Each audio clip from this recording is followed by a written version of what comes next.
ഇന്നത്തെ ഈ വീഡിയോയിൽ നോക്കാൻ പോകുന്നത് എന്താണ് സൈറ്റ് മാപ്പ് എന്നും അതെങ്ങനെയാണ് നമ്മുടെ വെബ്സൈറ്റിൽ ഇംപ്ലിമെൻറ്റ് ചെയ്യുന്നത് എന്നുമാണ് നമ്മൾ നോക്കാൻ പോകുന്നത്. നമ്മളിവിടെ നോക്കാൻ പോകുന്നത് XML സൈറ്റ് മാപ്പാണ്. അതായത് സൈറ്റ് മാപ്പ് രണ്ടെണ്ണം വരുന്നുണ്ട്, XML സൈറ്റ് മാപ്പ് അതുപോലെ തന്നെ HTML സൈറ്റ് മാപ്പ്.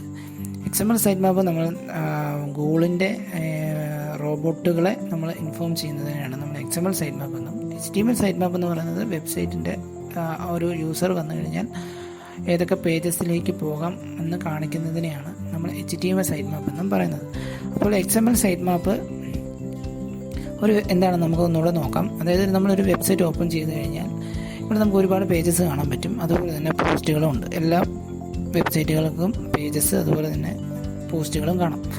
അപ്പോൾ ഈ പേജസ് ഏതൊക്കെയാണ്, അതായത് ഒരു വെബ്സൈറ്റിൻ്റെ കണ്ടൻറ് എന്താണ് അവർ ആ ഒരു വെബ്സൈറ്റിലൂടെ ഉദ്ദേശിക്കുന്നത്, അങ്ങനെയുള്ള കാര്യങ്ങൾ നമ്മൾ ഗൂഗിളിൻ്റെ ബോട്ടുകളെ ഇൻഫോം ചെയ്യുന്നു. ഇങ്ങനെ ഇൻഫോം ചെയ്യുന്നതിനെയാണ് നമ്മൾ സൈറ്റ് മാപ്പ് എന്ന് പറയുന്നത്. അതായത് ഒരു സൈറ്റിൻ്റെ കംപ്ലീറ്റ് സ്ട്രക്ചർ, ഏതൊക്കെ പേജസ് ഇൻക്ലൂഡ് ആയിട്ടുണ്ട്, എന്തൊക്കെ പോസ്റ്റുകളാണ് വന്നേക്കുന്നത്, അങ്ങനെയുള്ള കാര്യങ്ങൾ നമുക്ക് ജനറേറ്റ് ചെയ്ത് നമ്മുടെ വെബ്സൈറ്റിൽ ഇൻക്ലൂഡ് ആക്കി കഴിഞ്ഞാൽ ബോട്ടുകൾക്ക് അത് ക്രോൾ ചെയ്യാനും ഇൻഡെക്സ് ചെയ്യാനും അത് നമ്മൾ ചെയ്തിരിക്കുന്ന SEOയ്ക്ക് അനുസരിച്ച് അത് റാങ്ക് ചെയ്ത് വരുവാനും വളരെയധികം ചാൻസ് ഉണ്ട്. അപ്പോൾ അതിനെയാണ് നമ്മൾ XML സൈറ്റ് മാപ്പ് എന്ന് പറയുന്നത്. അപ്പോൾ ഇവിടെ നമുക്ക് പേജസ് കാണാൻ പറ്റും. ഈ പേജുകളാണ് നമ്മൾ ഗൂഗിളിൻ്റെ ബോട്ടുകൾ ക്രോൾ ചെയ്യുന്നതും ഇൻഡെക്സ് ചെയ്യുന്നതും ഏതിലാണ് SEO ചെയ്തിരിക്കുന്നത് അതിനനുസരിച്ച് റാങ്ക് ചെയ്ത് വരുന്നത്. അപ്പോൾ നമുക്ക് എന്താണ് XML സൈറ്റ് മാപ്പ് എന്ന് നമുക്ക് ഏകദേശം മനസ്സിലായി. ഇനി അതെങ്ങനെയാണ് നമുക്ക് ഇംപ്ലിമെൻറ്റ് ചെയ്യുന്നത് നോക്കാം. അതായത് നമുക്ക് വേർഡ്പ്രസിൻ്റെ ഡാഷ്ബോർഡിലേക്ക് വരിക. ഡാഷ്ബോർഡിലേക്ക് വന്നു കഴിയുമ്പോൾ നമുക്കിവിടെ പ്ലഗിൻസ് എന്ന് പറയുന്ന ഓപ്ഷൻ ഉണ്ട്. നമ്മൾ നേരത്തെ 2 SEO ടൂൾസ് പഠിച്ചായിരുന്നു, ഒന്ന് റാങ്ക് മാത്ത് അതുപോലെ തന്നെ യോസ്റ്റ്. ഈ 2 ടൂൾസ് നമുക്ക് യൂസ് ചെയ്തുകൊണ്ട് രണ്ട് പ്ലഗിൻസ് നമുക്ക് യൂസ് ചെയ്തുകൊണ്ട് നമുക്കിവിടെ സൈറ്റ് മാപ്പ് ആഡ് ചെയ്യാൻ പറ്റും. ഇവിടെ ഞാൻ ആക്റ്റീവായി കിടക്കുന്നത് റാങ്ക് മാത്താണ്. അപ്പോൾ റാങ്ക് മാത്ത് യൂസ് ചെയ്തുകൊണ്ട് എങ്ങനെയാണ് ഇത് ചെയ്യുന്നത്? വളരെ സിമ്പിളാണ്. റാങ്ക് മാത്ത് എന്ന് പറയുന്ന പ്ലഗിൻ നിങ്ങൾ ഇൻസ്റ്റാൾ ചെയ്യുക. അതിനുശേഷം അത് ഓപ്പൺ ചെയ്ത് കഴിയുമ്പോൾ മൊഡ്യൂൾസിൽ തന്നെ താഴേക്ക് സ്ക്രോൾ ചെയ്ത് വരിക. സ്ക്രോൾ ചെയ്ത് കഴിയുമ്പോൾ നമുക്കിവിടെ സൈറ്റ് മാപ്പ് എന്ന് പറയുന്ന ഒരു ഓപ്ഷൻ കാണാൻ സാധിക്കും. ഈ സൈറ്റ് മാപ്പ് നമ്മൾ ജസ്റ്റ് ഒന്ന് ഓൺ ആക്കി കഴിഞ്ഞാൽ നമുക്കിവിടെ ഓട്ടോമാറ്റിക്കായിട്ട് തന്നെ സൈറ്റ് മാപ്പ് ജനറേറ്റ് ആയി അത് നമ്മുടെ വെബ്സൈറ്റിൽ ഇൻക്ലൂഡ് ആകും. അത് ഇനി സൈറ്റ് മാപ്പ് നമുക്ക് കാണണമെന്നുണ്ടെങ്കിൽ, അതായത് നമുക്കിതിൻ്റെ തന്നെ സെറ്റിങ്സ് എന്ന് പറയുന്ന ഒരു ഓപ്ഷൻ നമുക്ക് ലെഫ്റ്റ് സൈഡിൽ കാണാൻ പറ്റും. ഇനി എന്താണ് സൈറ്റ് മാപ്പ് എന്താണെന്ന് ഞാൻ കാണിച്ചു തരാം. സെറ്റിങ്സ് ചെന്ന് കഴിഞ്ഞപ്പോൾ നമ്മുടെ domain/sitemapp ഇൻഡെക്സ് XML എന്ന് പറഞ്ഞ് കാണാൻ പറ്റും. അല്ലെങ്കിൽ sitemapp.xml എന്ന് ടൈപ്പ് ചെയ്താലും, അതായത് ഒരു വെബ്സൈറ്റിൻ്റെ URL കൊടുക്കുക. URL കൊടുത്തതിന് ശേഷം /sitemapp.xml എന്ന് ടൈപ്പ് ചെയ്ത് കഴിഞ്ഞാൽ ആ ഒരു വെബ്സൈറ്റിൻ്റെ ഏത് വെബ്സൈറ്റിൻ്റെ ആണെങ്കിലും ആ ഒരു വെബ്സൈറ്റിൻ്റെ സ്ലാഷ് കൊടുത്തതിന് sitemapp.xml എന്ന് കൊടുത്തു കഴിഞ്ഞാൽ ആ ഒരു വെബ്സൈറ്റിൻ്റെ സൈറ്റ് മാപ്പ് കാണാൻ സാധിക്കും. ഞാനിപ്പം അതിൽ ക്ലിക്ക് ചെയ്തു. അപ്പോൾ ഇതാണ് എൻ്റെ സൈറ്റ് മാപ്പ് എന്ന് പറയുന്നത്. അതായത് ഇത്രയും പേജസ് ഉണ്ട്, അല്ലെങ്കിൽ ഇത്രയും പോസ്റ്റുകളുണ്ട്.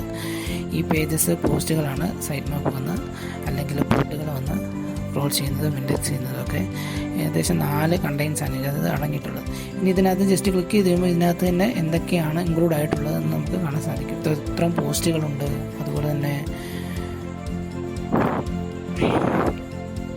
ഇത്രയും പേജസ് ഉണ്ട്. എബൌട്ട്, കോണ്ടാക്റ്റസ്, ബ്ലോഗ്, ഹോം പേജ്, ഇങ്ങനെയുള്ള ഒരുപാട് പേജസ് നമുക്ക് ഇതിനകത്ത് കാണാൻ സാധിക്കും. അപ്പോൾ ഇതിനെയാണ് നമ്മൾ സൈറ്റ് മാപ്പ് എന്ന് പറയുന്നത്. വളരെ സിമ്പിളായിട്ട് നമുക്ക് വേർഡ്പ്രസ്സിൽ ഇത് ചെയ്യാൻ സാധിക്കും.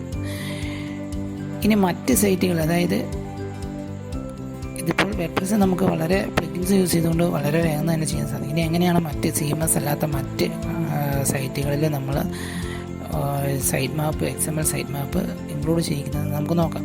അതിന് വേണ്ടിയിട്ട് നമുക്ക് യൂട്യൂബ് എടുക്കുക. അതിനുശേഷം നമ്മൾ സൈറ്റ് മാപ്പ് ജനറേറ്റർ എന്ന് ടൈപ്പ് ചെയ്ത് കഴിഞ്ഞാൽ നമുക്ക് XML സൈറ്റ് മാപ്പ് ജനറേറ്റർ കിട്ടും. ആ യുവർ വെബ്സൈറ്റ് URL എന്ന് പറയുന്നതിൻ്റെ അവിടെ കൊണ്ട് നമ്മൾ ഏത് വെബ്സൈറ്റിൻ്റെ സൈറ്റ് മാപ്പാണോ ജനറേറ്റ് ചെയ്യേണ്ടത് അതിൻ്റെ ലിങ്ക് കൊടുക്കുക. അതിനുശേഷം സ്റ്റാർട്ട് കൊടുത്തു കഴിഞ്ഞാൽ നമുക്കൊരു സൈറ്റ് മാപ്പ് ഓട്ടോമാറ്റിക് ജനറേറ്റ് ചെയ്ത് വരും. അതിനുശേഷം നമ്മളത് ഡൗൺലോഡ് ചെയ്തെടുക്കുന്നു. ഡൗൺലോഡ് ചെയ്ത് കൊടുത്തതിന് ശേഷം നമ്മൾ അതിൻ്റെ ബാക്ക് എൻഡിൽ കൊണ്ടുപോയി വെബ്സൈറ്റിൻ്റെ ബാക്ക് എൻഡിൽ അല്ലെങ്കിൽ അതിൻ്റെ ഒരു ഡയറക്ടറി എവിടെയാണോ ഡൊമൈൻ അതിൻ്റെ അവിടെ നമ്മൾ കൊണ്ട് പേസ്റ്റ് ചെയ്ത് അപ്ലോഡ് ചെയ്ത് കഴിഞ്ഞാൽ ആ ഒരു വെബ്സൈറ്റിലും വേർഡ്പ്രസ് അല്ലാത്ത മറ്റ് കണ്ടൻറ് മാനേജ്മെൻറ്റിൻ്റെ അല്ലാത്ത മറ്റ് വെബ്സൈറ്റുകൾ നമുക്ക് വളരെ ഈസി ആയിട്ട് തന്നെ സൈറ്റ് മാപ്പ് ജനറേറ്റ് ചെയ്തെടുക്കാൻ പറ്റും. അപ്പം എന്താണ് സൈറ്റ് മാപ്പ് എന്നത്, എങ്ങനെയാണ് വേർഡ്പ്രസ് ചെയ്യുന്നതെന്നും മനസ്സിലായി കാണുമെന്ന് വിശ്വസിക്കുന്നു. അപ്പോൾ നമുക്ക് ഒരു വെബ്സൈറ്റ് ഒപ്റ്റിമൈസ് ചെയ്തെടുക്കണം എന്നുണ്ടെങ്കിൽ ഈ സൈറ്റ് മാപ്പ് വളരെ ഇമ്പോർട്ടൻ്റ് ആണ്. അത് നമ്മൾ മസ്റ്റായിട്ടും ചെയ്യേണ്ടതാണ്. അപ്പോൾ നിങ്ങൾക്ക് എല്ലാവർക്കും വീഡിയോ മനസ്സിലായി എന്ന് വിശ്വസിക്കുന്നു. വീഡിയോ ഇഷ്ടപ്പെട്ടെങ്കിൽ ലൈക്ക് ചെയ്യുക, ഷെയർ ചെയ്യുക, സബ്സ്ക്രൈബ് ചെയ്യുക. Thank you.